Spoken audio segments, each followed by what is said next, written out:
Testing, testing.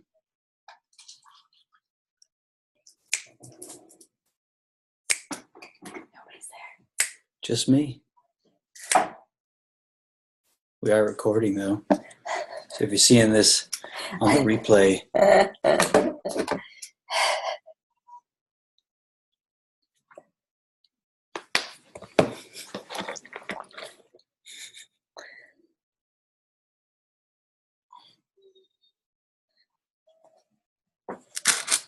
it's very close.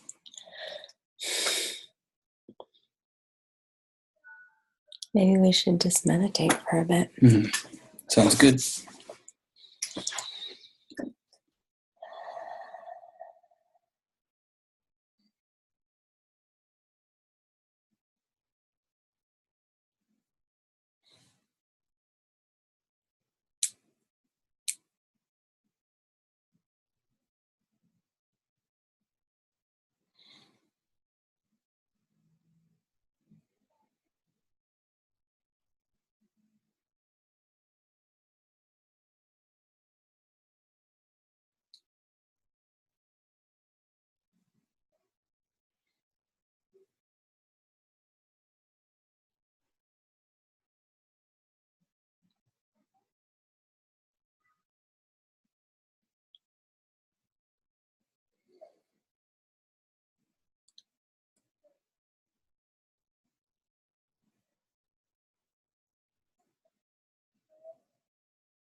Well, we could just share. No, I think it's perfect because we've been wanting to share a video on this topic anyway, so we can do it here in the community. Yeah. So thanks for joining us.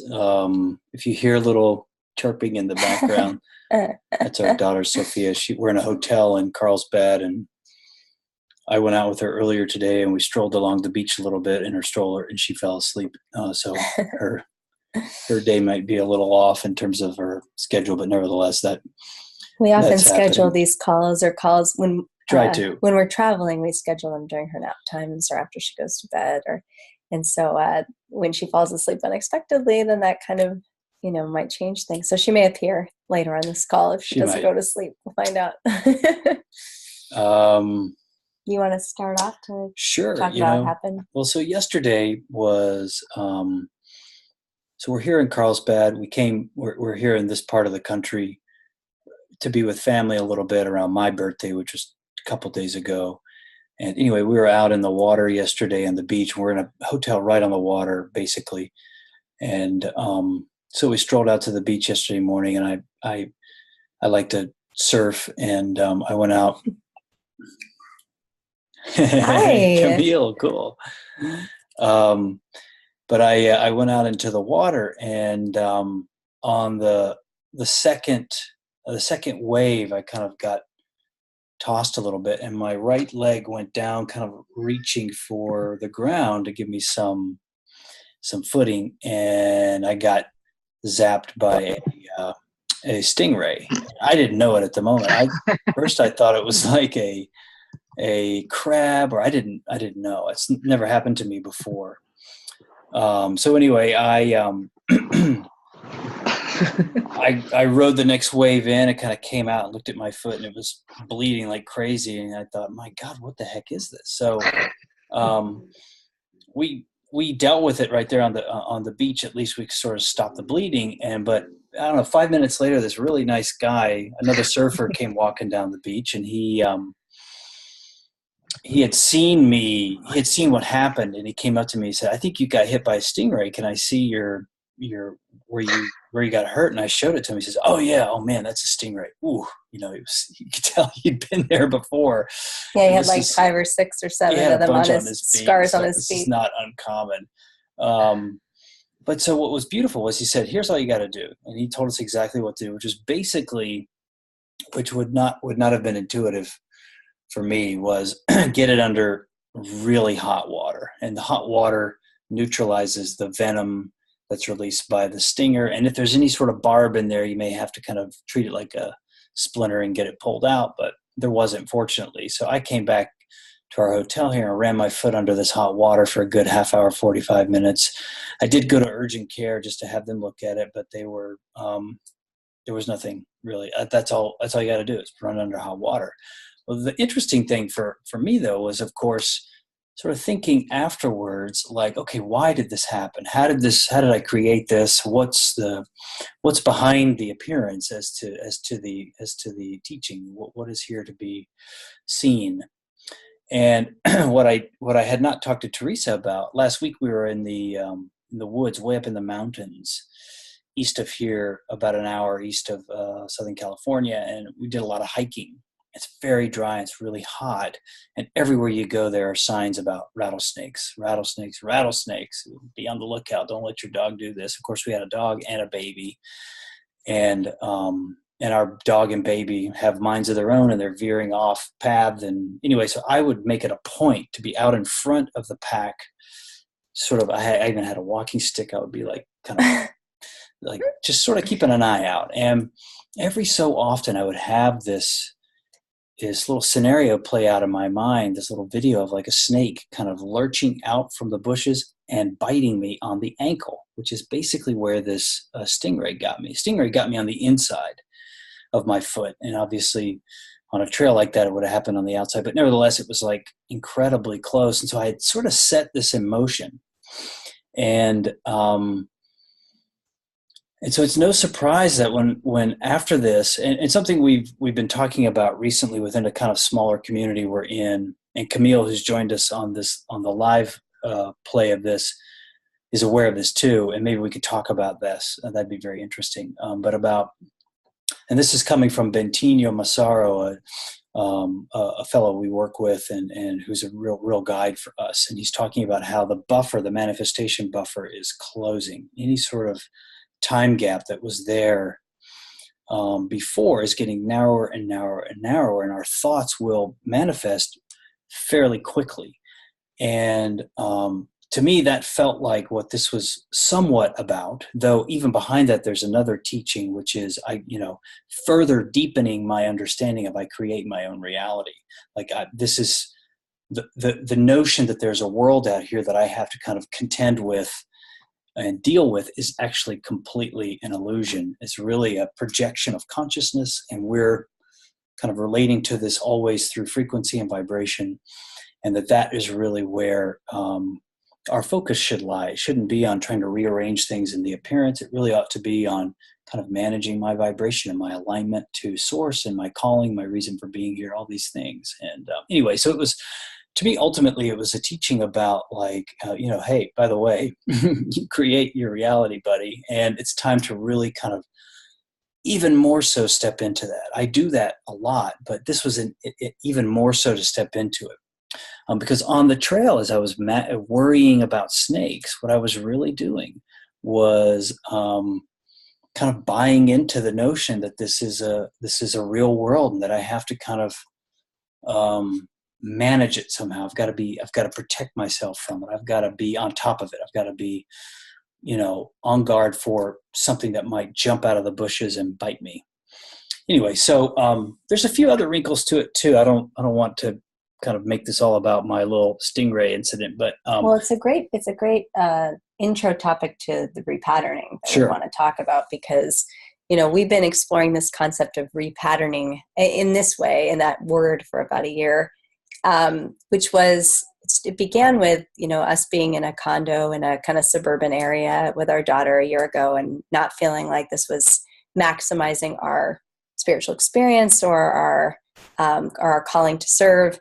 And we kept feeling a call to nature. And so we sold everything and moved into a van, and we've been traveling ever since, in and out of the van. And we talked about getting into nature and repattern. And what we meant by that was, we developed all these very rigid patterns in the matrix, supported by the matrix. So like, a 9 to 5 or whatever hour set job, certain routines we had gotten into about takeout food, things like this, like our life started to seem to live itself, and so we were like, oh, we're going to erase all that and start over. But what we really found, which is like obvious to anyone who kind of like knows that you create your reality, or that the inner becomes the outer, is that like we recreated those externalities, because the repatterning that really needs to happen to get out of the matrix is within. The matrix is in our minds. It's not about the matrix out there, like Stephen was talking about. Like we over and over and over again, we get into we believe again that like the outside world is something we must manage or navigate or surmount, or like somehow change to make ourselves feel better on the inside, when it always is that we need to repattern on the inside. And so since then, in the past year that we've been traveling, it's just been this wild roller coaster of like encountering the belief systems that have created these external realities for us over and over again. And as we we see these come up, and we like over and over again, we're kind of like trying to remember that we're the creator, and that we are not these belief systems, and that these belief systems belong to the conditioned person that we were growing up and whatnot. But it is a constant journey. And so recently, again, we're now on the cusp of like, again, we've sort of recreated our same physical reality here in California. And now we're like on the cusp of this decision about where to go. And we keep asking ourselves the question, are we looking again for our external environment to cure our patterns, instead of like looking to the question of, instead of how can we change our patterns? And just yesterday, Stephen said, once again, we got caught into the like, it's going to be the external place. It's going to be the perfect place. Like our favorite thing to do is like, when we get into this, to this mental container and like a mental dance, monkey mind dance. And this particular question is like, we'll just be up for 2 hours on Airbnb, like looking for the perfect cabin and like the perfect place and the perfect community and or like, it's completely insane, and so now, yesterday, Stephen said, like, once again, we left one place and we've been traveling for 2 weeks. And as we spent every night talking about like the next place we're going to go, it's like, oh, look, we lost our meditation practice. Like we were both like meditating more like a couple hours a day, because 20 minutes just doesn't really do it for us anymore, which it did for a long time. And now like we're kind of catching it here and there, and we're just operating from the old ways of doing things, which is just, it's kind of amazing. Yeah, it really shows you the power of the old patterns. Yeah. And the healthy respect to have for the illusion and what it beckons and how it calls and how it speaks to me, and to also not get too overly defeatist about it, or sort of thinking I should be perfect or anything like that. It's really about sort of, this is to be respected. It's really. And as Robert Scheinfeld points out or is it Richard Scheinfeld? Robert, I think. Robert Scheinfeld talks about in his book, Bustin' Loose from the Money Game, one of the great tools to use is to be just in complete awe of the creation, even as it kind of maybe seduces you into its vortex, if you will, to really sort of be like, my God, this is amazing how this actually works. To know it as a projection, as a holographic experience, and to see how convincing, how beautiful, how remarkable that reality is really that's actually a great exit point to leave its power behind, if I can remember to do that. So anyway, Frank, welcome to our little gathering here. Mm-hmm. We're talking about kind of becoming the creator, and the idea that, one thing we've been exploring in the last year is what we call repatterning. So one thing I wanted to talk about specifically was how last week when we were in nature, we went camping, as I said, amongst the rattlesnakes that we never saw or encountered last week up in the mountains near Mount Laguna, was how when you do leave behind all of this distraction and you enter into a much quieter, contemplative outer space, there is something then that is more evident on the inside. There is something that becomes more clearly, this is how I function on the inside. And, years ago I was in a spiritual community, and we would take these long retreats, very, very removed from any kind of conditioned, patterned place. We didn't do it in anybody's house. We didn't do it in a fancy hotel. We go very, very rough into the woods, into a small cabin, and we kind of made it work. There are 40 or 50 people.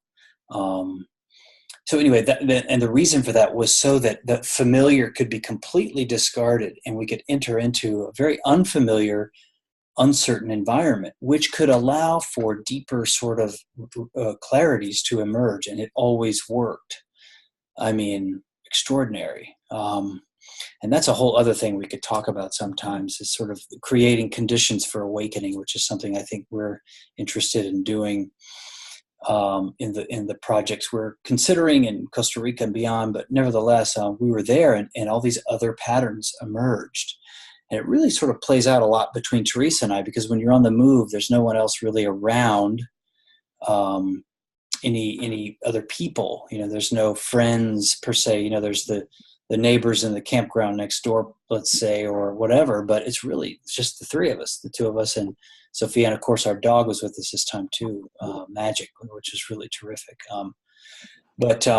Anyway, so all these other patterns emerge, and it really sort of is all about our relationship. And it's stunning. It's really stunning to see the nature of these patterns, where they actually kind of come back to the beliefs, the wounds, if you will, the healing that can take place in the midst of that.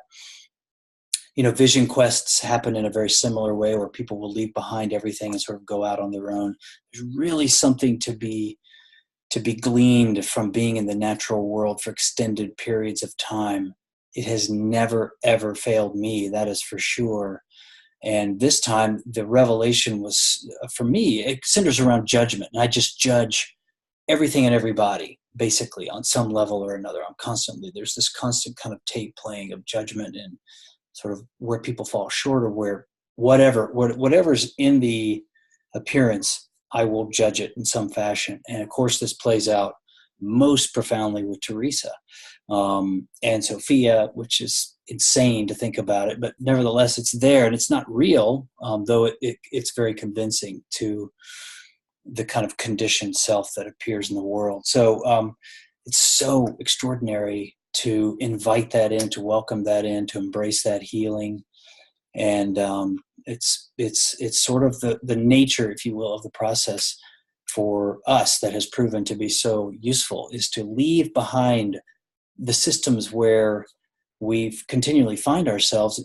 Let that go for a period of time. Go off into nature. Camping is the easiest thing, because it's very, very doable for virtually anybody. It's not like you need some, $6,000 program with some big shot, to help you. You can just go right in. You can go in the woods, and there's so much to be learned there. So I think that is such a valuable resource when considering changing your life. And so one thing we do when we work with people is on the surface right away, we start telling them, do everything differently. If you have a certain route you take to work, don't do that. Do something else. Start changing every little thing that you can. Just learn to embrace uncertainty. Learn to be in a creation mode. Be creating as much as you can. there's an enormous skill, not skill, but there's enormous learning to be done from there. Do you want to keep going? Oh, Sophia's going to make an appearance. Well, we'll see. That's our daughter. So she's just, as I said earlier, she fell asleep on me on a walk, and so now she's not going to really take a nap, which is totally fine. Anyway, so these are some themes we wanted to bring up. The notion of repatterning is super interesting to me, and I know to Theresa too, when it comes to really, really letting go of the old and creating something very, very new. And when you're talking about kind of the emergence of what some people refer to as the new earth, which is really a way of describing how society's old ways of existing are crumbling down. And certainly one of the big things that is changing is people's relationship to work and community. And so the new systems that seem to be emerging that are kind of like little buds sprouting through the ground are doing so as we speak. And so this is kind of one way that we found that's really, really useful to see what our contribution or our creation to that might be, which is to leave all the old pattern, leave it, drop it, and go into nature, go on the road. One thing people do a lot when they kind of make a big life change is they'll quit their job and they'll travel the world for a year. What's that impulse of just completely leaving behind the old, getting into new conditions, new environments, and seeing what's inspired and maybe what wants to create. So that's kind of why we're doing this. At the end game for us, we have a hunch is a new community, if you will, in Costa Rica or a place kind of like that, probably up in the mountains. We're going to be going there maybe as early as tomorrow, or certainly in the next couple of months for an extended period of time to be there. So you want to say anything more? Yeah, no, I mean, just following up on what I was saying before, like, I think, so there is something like Stephen was just saying, there is something to getting into nature to disconnect yourself from conditioned patterns. So it's not, there is some trade-off there. I was saying before that you can't rely on the outside to cure your inside. You have to go inside first. But there really is something to the influence of nature compared to the influence of man, and the influence of 3D society all around. So there is kind of a back and forth in that. And one thing, well, it's kind of like, as I was just thinking, like if you wanted to hear the flute track in a great symphony, if you listen to the whole thing, the whole loud thing all at once, it might be hard to hear that quiet little flute track. But if you quieted all the other tracks in the audio, you could suddenly hear it. That's the value in going to nature, because it's more apparent, if you will, the deeper kind of sounds and resonances that are within in an environment where there's a lot more quiet. I also think like the more and more I get into meditation and the quieter and still I get, like the less I'm able to like really be in such busy, crowded environments. It's just, I don't want to be, I want to be in more quiet and stillness. So I know that the most enlightened beings in the world can be anywhere and bring that light and love anywhere that they are. That's definitely something that I want in the course of being of service. But right now there's a real craving for quiet and allowing the sound of silence to really influence. Would anybody like to share? Yeah, let's open it up. No baby. Can we take the headphones off maybe? Oh, sure. No baby. No baby. Camille, would you like to share? Sure. Hey, good to see you guys live. I really enjoy your podcast, and you guys have been good friends for months now. So, and you've connected me to a lot of great people. So thank you so much. That's great to hear. Awesome. Yeah, and Sophia too. It's great the three of you packing around in magic and great inspiration. Yeah, the Matrix. It's certainly not clear. I'm glad to have other people working on it together, because one of my challenges, which it's funny, kind of in contrast to what you're saying, is I'm a trained botanist and I work outside, and I haven't it's gone up and down. I also grew up on a farm, so I've got I have like a lot of idyllic childhood experiences and then like really hard childhood outdoor experiences. And I was just in Three Rivers, California, by Sequoia National Park, working outside with a new colleague, and and there were rattlesnakes and intense heat. So just getting ready for the adventure was pretty intense. And like, how do I embrace my fear and internal rattlesnake, because we're all vulnerable in all situations, but I felt like focusing on the fear is more likely to bring this outcome of having a bad snake encounter. So I spent some time just like making peace with snakes and just peace with reality. And so, yeah, it's just your stingray incident and rattlesnakes and heat. So I guess some of the course of my life is just like going towards challenges and doing this work in hot areas with snakes. Like sometimes I do feel like I'm going to die and this could be my last excursion, but I don't want my fears to stop me. And so it's kind of, it's kind of a vision quest or something. And I always feel a little stronger after things have resolved themselves and I take a shower and get home.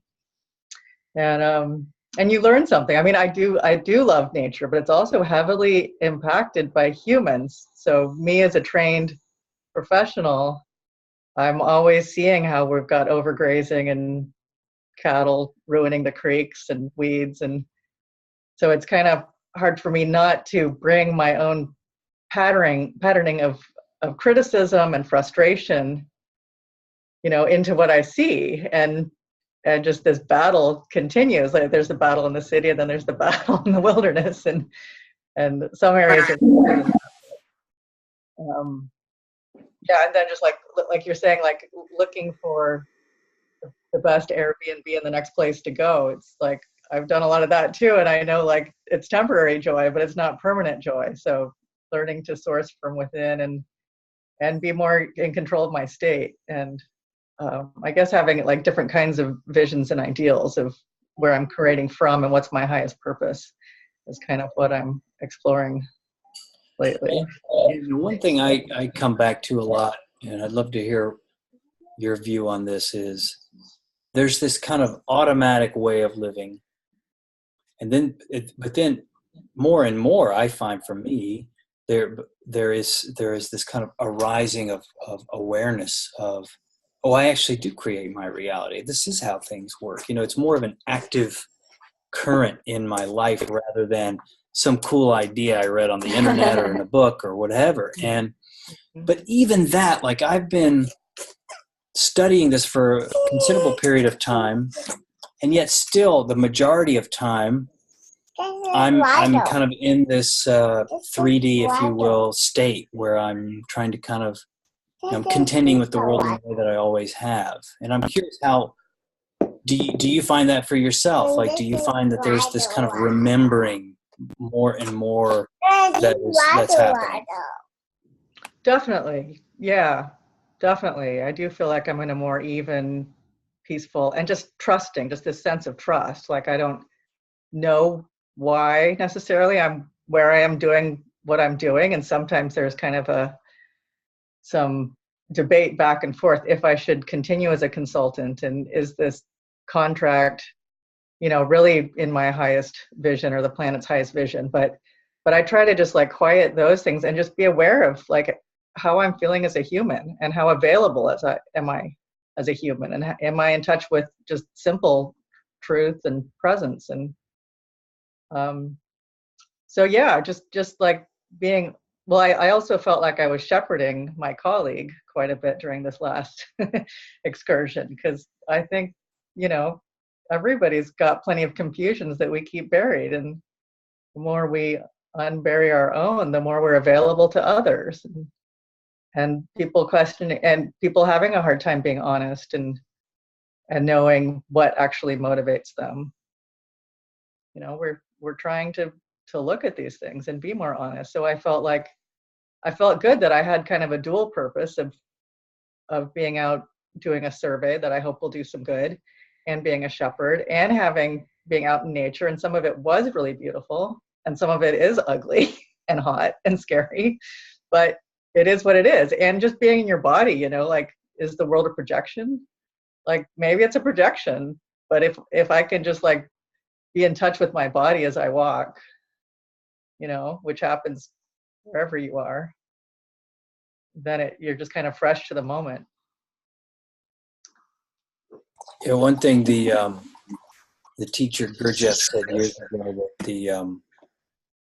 that the main first thing to do is the thing he said that that no person had mastered was the ability to remember themselves and to really remember what this actually means to be incarnate. You know, it's like to fully embody what all those principles might be in a moment is a very big deal. And Camille, if you don't mind, like for other people who may watch this or for the others who are on the call here, when you say shepherd, what exactly do you mean by that?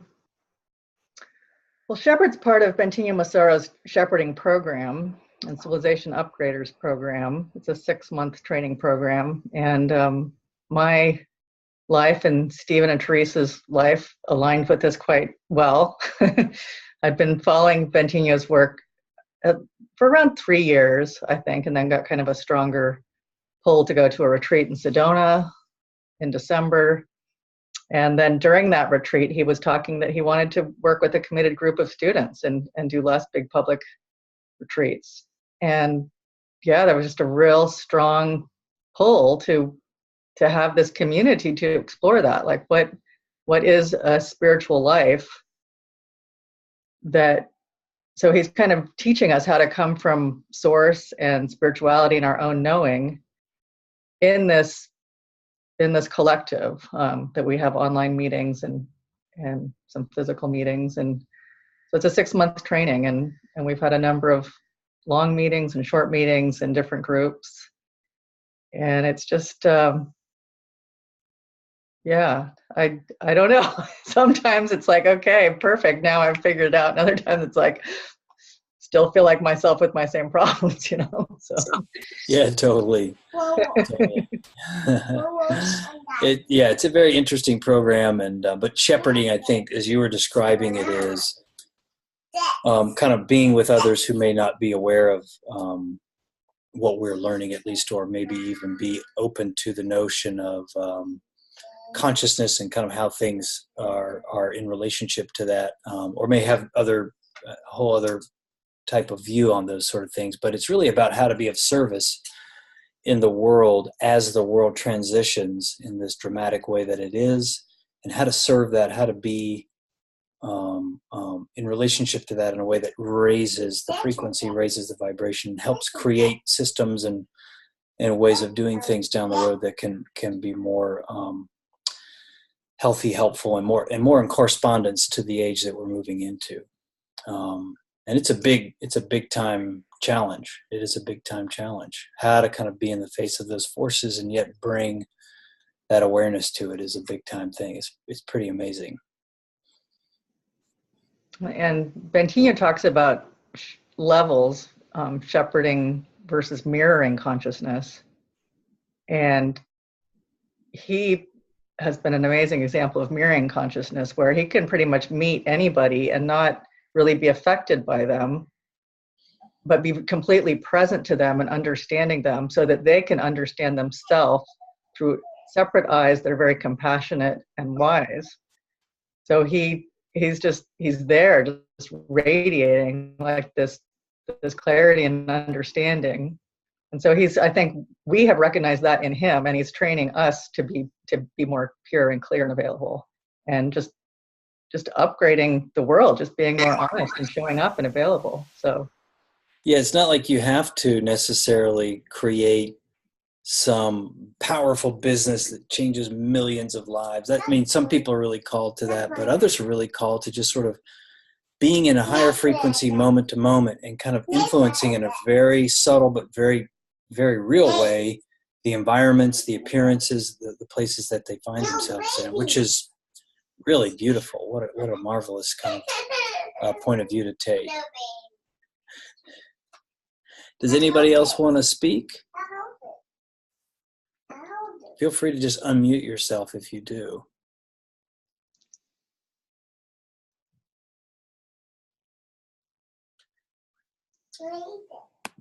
Well, let's go then. Cool. It's perfect timing to be here with you guys. It's a blessing, it's an honor. Nice, thank you. Nice to meet you, Camilla, too. Huge resonance, really nice. Yeah, because I've heard about the Bentinho shepherding program a lot. There are actually, well, now there are 2 shepherds in my environment. There are more. So that's first thing. And I feel really resonating with your words, Stephen, that like I feel my purpose is like just resonating this frequency. And I love to do that, like even in the small things, like I love the small things, like, you know, do it with a cashier in a supermarket, you know, just give them a little smile, or just, you know, just a little piece of this free space that we're in. And even maybe unconscious or conscious, they have something like, ooh, you know, they just pick it up. And I think that's the work that needs to be done right now.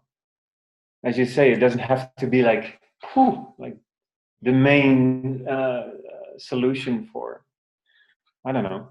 It's just the small things that will raise the whole frequency in the thing.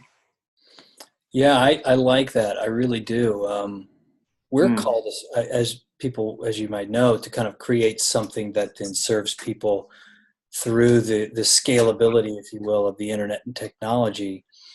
But, you know, that sort of pales really compared to how I am in my family dynamic, you know, or how I am in the car on the freeway, or how I am, et cetera, all these kind of in places, you know. You know, the appearance, if we could just call it that, the appearance is constantly showing me who I am. And it's always rich with impressions of higher awareness, that if should I choose to really witness that and absorb it and take it in. And this very moment to moment practice that I think we're talking about here is super immediate and very tangible and very available. There's often this, I feel this part of me of like, of kind of devaluing that and instead wanting to be like the next Elon Musk or something, not really Elon Musk, but wanting to kind of have a big impact. Whereas it's really sort of like kind of right in the middle, you know, doing something that has an impact, but really being in the moment through the course of my life, and not needing any sort of grand expression, though should that appear, that's fine too. But really making my business about being in this moment and being generous and awake. Yeah, awesome. Nice. And you know what I say, like the impact is not in the hugeness of you know, the ripple when you throw stone in the water. The impact starts, like the impact is the same in the middle and in the end. So the impact is not in the bigness. Yeah. Nice. Cool. Yeah, nice. And I want to mention another huge thing, actually, which started like a small ripple within, I think, 150, maybe more people, is that we are starting the community here in Amsterdam right now. Yes, it's physically happening, and it's awesome. It's like you were saying, having this container within your family, which is beautiful. Now we have this monastery for, I don't know, 100 people. which are now, yeah, we're so happy. Yeah, which feels the same. Like it's this container of, you know, I call it the laboratory. So we can just, yeah, have all the opportunities to create and evolve these new ways of communication, of living together.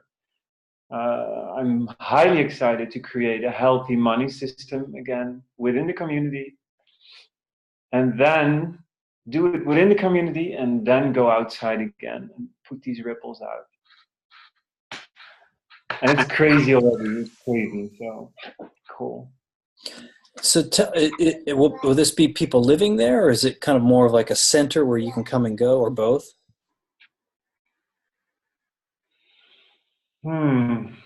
Well, you know, everybody has his own words for this.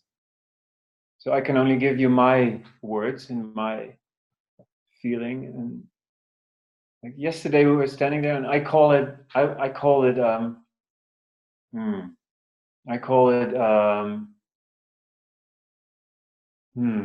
a hotel home for the world, something like that.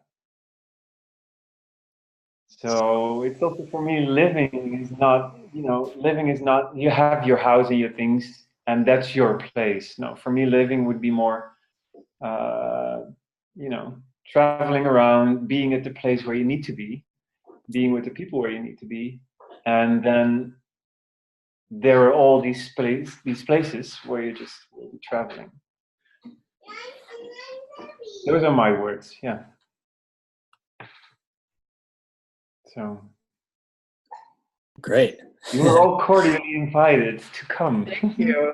I'm so excited. I was there in April and May, staying with members of the community, and yeah, when you first went to visit it, it's just I didn't go, but I saw the pictures, and I've just been like rooting you on. And it's funny, in the fall, I guess someone was talking about getting monasteries and communities. One of the people in California, and I started like Googling monasteries just to get a sense, and yeah, and then you know, so I feel like just some of the energy, some of the mental energy and the creative juices flowing, like it's all kind of getting channeled through the right people and the right events, and I definitely want to come visit. It's like so exciting.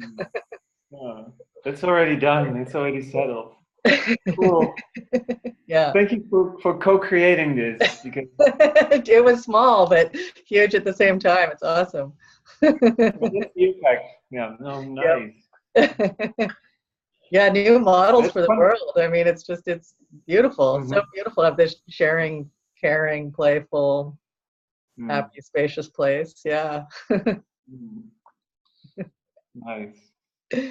I'm curious a little bit about what's your vision for money? How you want to help the community sort out the money situation? Oh. Well, it's interesting because I've been digging deep into the money, the way the money is, you know, going around in the world right now. It started all in England. The whole system that we're in now started in England. And Holland plays a huge role in this. Even now, like we are the biggest tax deviation way of the world.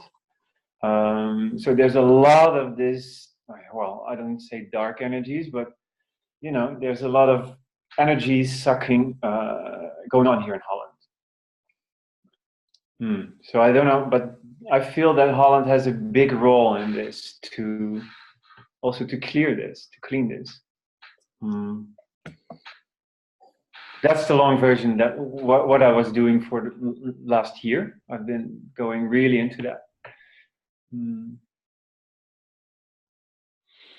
Now I see the opportunity to get it clean again. You know, get it flowing within its own system, and then you can come back to a healthy system, which will provide the money to just effortlessly continue to grow again, and just how energy works again, and then deconstruct it from the ways that we're used to. So it's exciting. It's not happening yet, but it's exciting, and it's definitely going to happen here. Yeah. Mm. Thank you. That's okay. Frank, are you interested in cryptocurrencies? Have you been following that world? Yeah, not me personally, because that's like a huge field. I have a dear friend, maybe you know him, Bastian. He's also in the community. He was a very well-known lawyer here in Holland, and he just sold his company like a year ago and went into cryptocurrency. Mm. And his energy is like a kid. He's like a kid in a playground, and he just dig the whole cryptocurrency. So he's really into. I rely on his information within this. Yeah. And the other thing that I learned about cryptocurrency is that it's not about that. We look at it now like, oh, it's going to be high or it's going to be low. You know, we're going to get a lot of money or not. No, cryptocurrency is now actually teaching us the way cryptocurrency works is that everything that happens within the money transitions is traceable because of the community. Where we're in now is this triangle vision that the top knows everything and the bottom knows nothing. So you cannot go up on the information level. So if you want to know what happens to your money, you will never get there. But within cryptocurrency, there is this circular community, and every trade is traceable, and it's already experienced this. I saw. So for me, that's the value of the Bitcoin right now. It's like the internet. We have the internet to get to know that we were able to connect all over the world with each other. And so it's cryptocurrencies. It's teaching us now again that we can have this healthy money system where money is traceable again. So it will get clean again. Transparent. Yeah. Yeah. Yeah. It's beautiful. It's amazing to watch.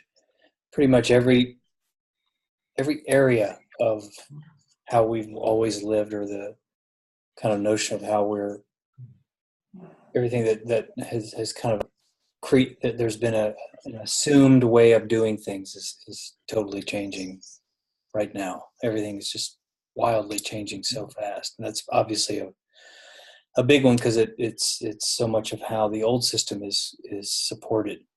So it's pretty wild.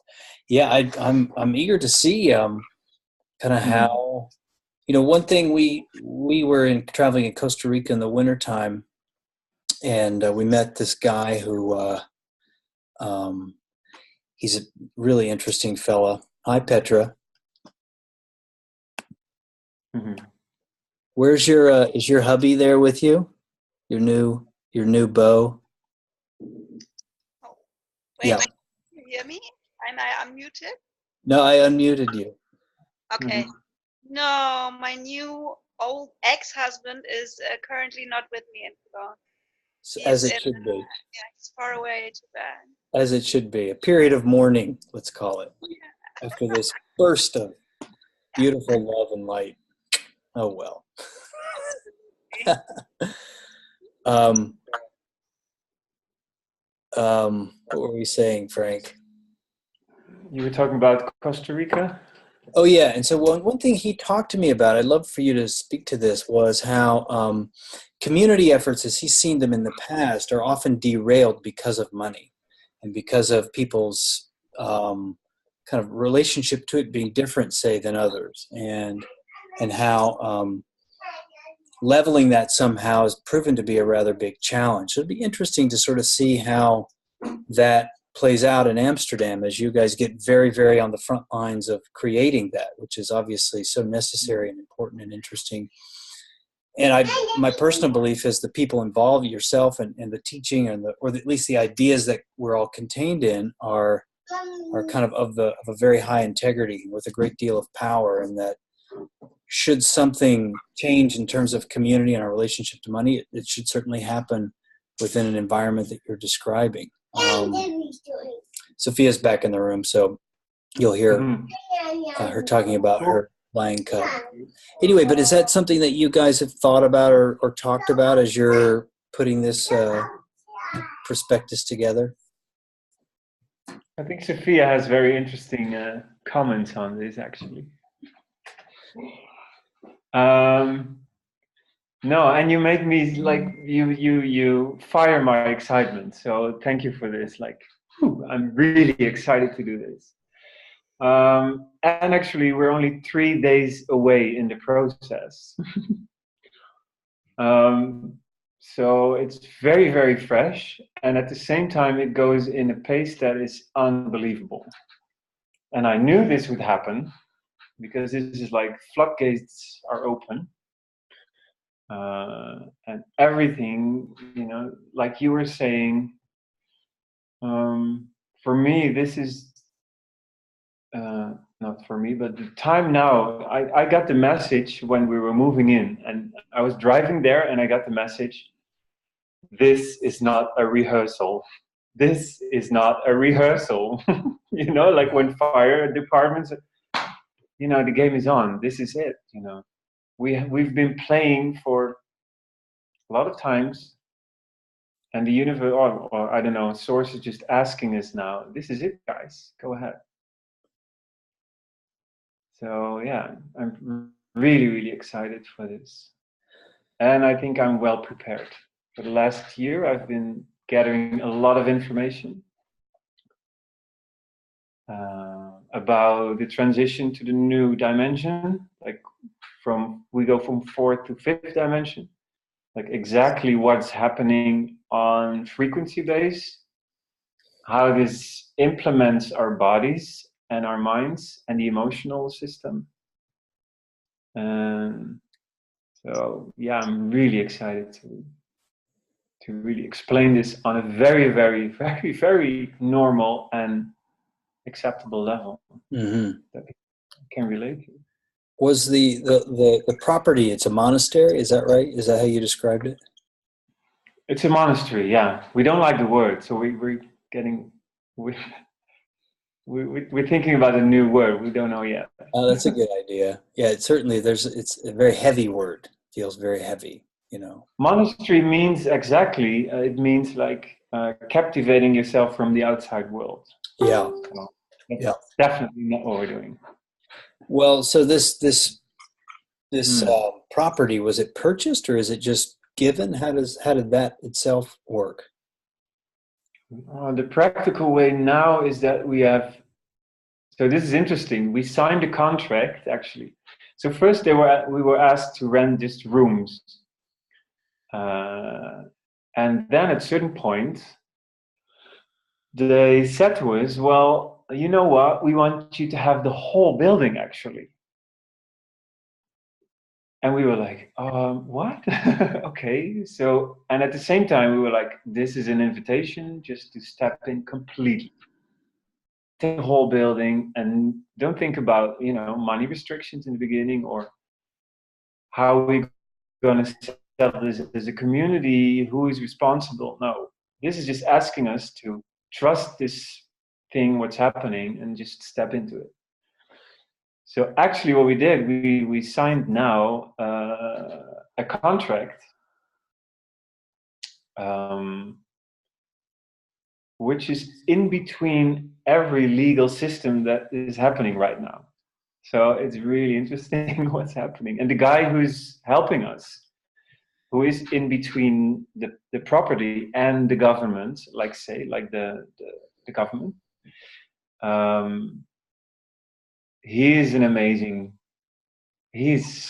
such a great job in bridging this. He's like, He's a divine being, like helping us. Like Oh, everything is divine within this community now. It's like so good.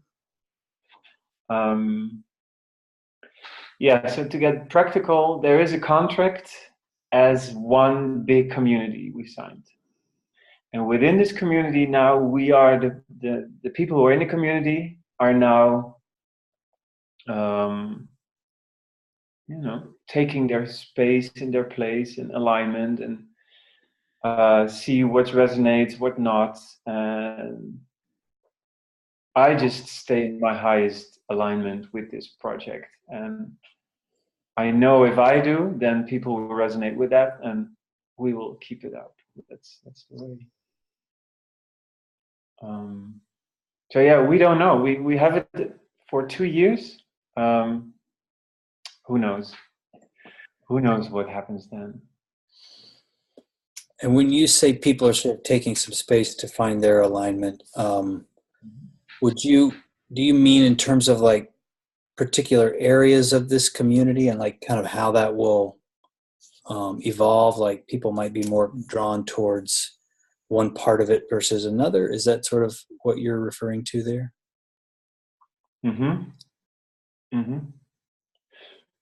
Well, what happens when we go from 4th dimension to 5th dimension? The difference is in 4th dimension we have we came from 3rd dimension to 4th dimension. We gained time and space. Yep. But it was fixed. In 4th dimension, time and space are fixed. So we have a history and a future.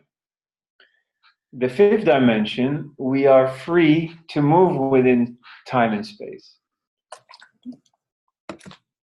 So we can be in the future, we can be in the past with our whole energy being, and that's no problem. But what happens now in the body is that's why all traumas come up right now. Like that's why everybody has these traumas coming up and these heavily emotions, because that's energy that is stuck within some time frame. And the 5th dimension is just asking to let go because that's not happening anymore. Yeah. That's the simple thing what's happening with emotions right now. Yeah. And to relate to that is if you feel such an emotion come up, like for me, for instance, the biggest emotion that's come up for me, the biggest trauma thing is self-trust and self-love. I'm really invited to completely now trust my intuition.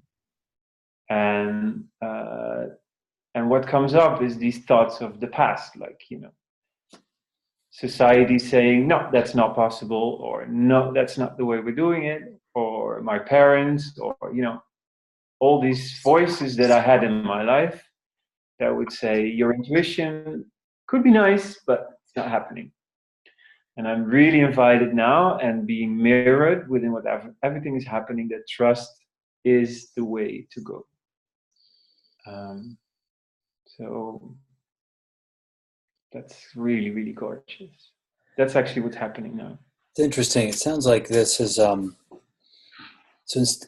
it sounds like as a group you're agreeing to not have too clear a vision, if you will, or anything too concrete, rather than just sort of following what feels good moment to moment as a community, which is so it's not only a new vision it's not really a new vision for how communities could look in the future, but it's really about kind of embodying that now and living from that place, knowing that whatever's created will serve that.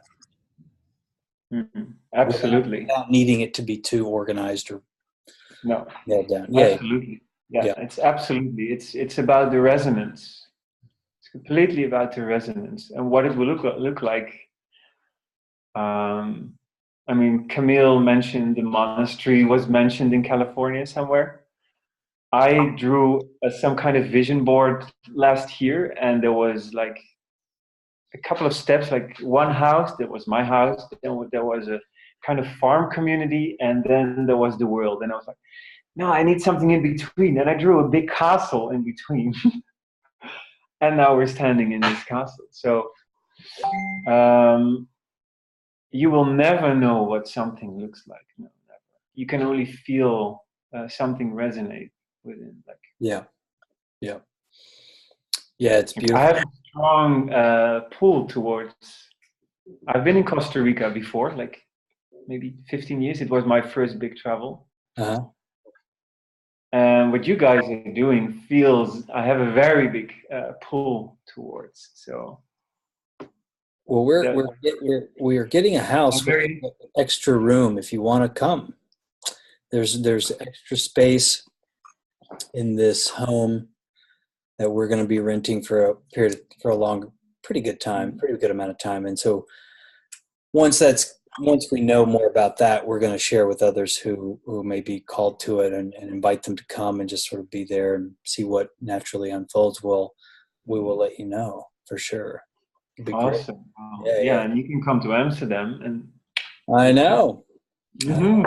That sounds very exciting. You know what I'm struck by, and then I guess we ought to finish because it's an hour, but is the sorry, all the time, guys. No. This is great. Please, this has been so interesting.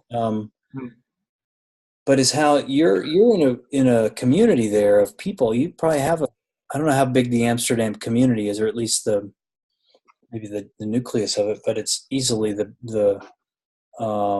maybe the most concentrated currently. And what a value that is, how helpful that is to have all these other selves fluent, if you will, in this new language that we're all exploring around you. And that's to have that kind of reflection system in place is really, really I feel an interest in that. We Theresa and I have that very strongly, a desire to be in a place where, a very natural place.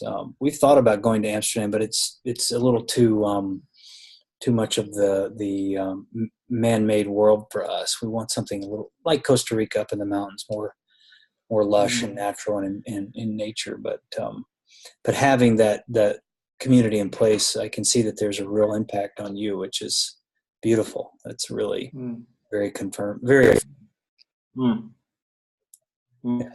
Thanks. Thank you for joining. I mean, yeah, thanks for resonating. I mean, that's half the work. Yeah. You don't have to choose, Stephen. You don't have to choose. You can just take both. That's right.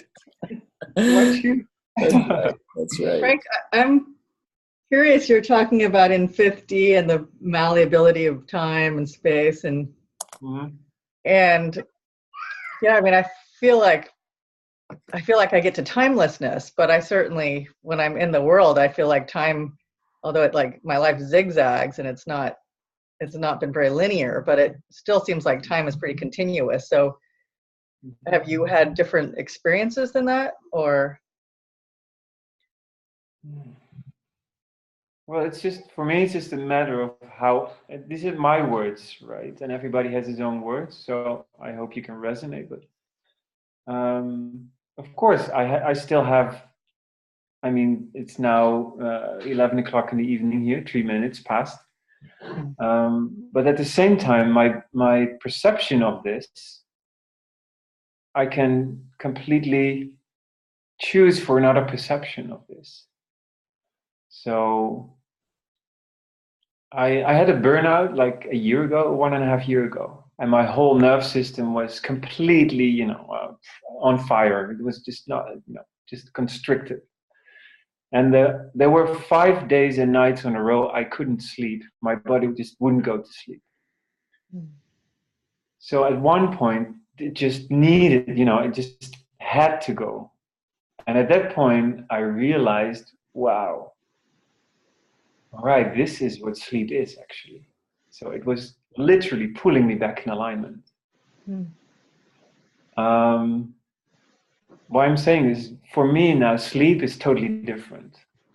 So it's not that I go to bed at 10 and stand up and get up at 5.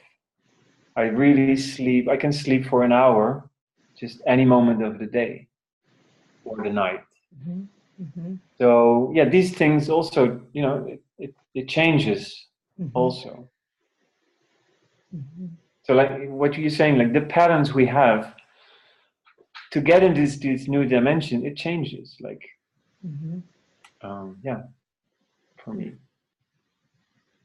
Yeah, sleep's been an interesting exploration for me. I feel like I started finding misalignment with it as a teenager, and then battled throughout my life until a couple of years ago when I started getting into meditations and guided meditations. And now there's a handful of online guided meditations that, whether I'm conscious or not, I'm just like, okay, I don't need my stories or stress. I'm just like, I'm back in bliss and happiness. And so, yeah, so now I don't have that anxiety that I built up around sleep. And so, and sometimes I'm fine with 4 hours, and sometimes, 7 hours. I'm like, that was kind of a long time, but it's so much nicer than where I'd been for a lot of my life. Yeah, gorgeous. Yeah. You can actually do it in a couple of, in the meantime, you can do it in a couple of seconds, actually. Mm-hmm. You can just close your eyes, relax your body, and you can feel the alignment back, and there's the energy. Because it's an effortless energy that's going on and on, also when we're sleeping. Mm-hmm. It's just so great. Sweet. And I got it through Yoga Nidra. So if you, because that's like the conscious relaxation. It's like completely being conscious and completely being in your subconscious. There's the connection is coming there. That's also a good technique. Yeah, I've used Yoga Nidra. It's awesome. Yeah. Cool, right? Yeah. It's effortless. It's really cool. Yeah. Yeah. Nice. You wanted to wrap up, Stephen? Yeah, I muted myself. Forgive me. We have a little background noise, but yeah, this has been beautiful. Thank you guys for joining us. We'll we should probably conclude, but yeah, more to come. Excited to hear how things transpire for both of you and for all of us. And certainly we'll be tracking the events in Amsterdam. That'll be fun. And you're all connected. Cool. Cool. Yay. Well, why don't we take just a moment and kind of be together in a quiet way, and then as you wish, as you want, feel free to exit the call. I'll sit for just a few minutes and sort of hold this space, but thank you all for being here. It's been beautiful spending this time.